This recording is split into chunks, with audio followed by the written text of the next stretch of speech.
Rồi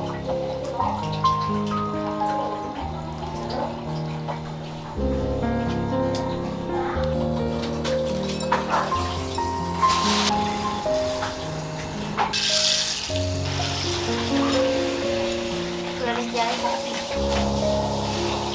Biết cô Út làm gì không? Chẳng biết cái gì cả. Cái này là sơ vị. Cô Út làm sơ vị, cô Út ngâm gạo, chút xíu cô Út làm sơ vị. Thấy màu đẹp không? Cô Út lấy màu cam là màu dạ.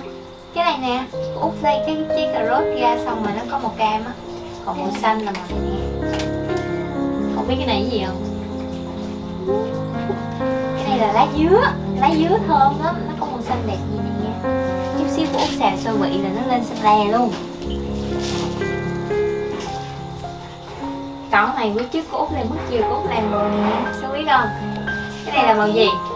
Cái Màu đó là của màu cái gì? xanh Đúng rồi, nhưng mà của cái gì sao biết không? của hoa đậu biếc. Đúng rồi, đậu biết trước nhà mình đó.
Thank you.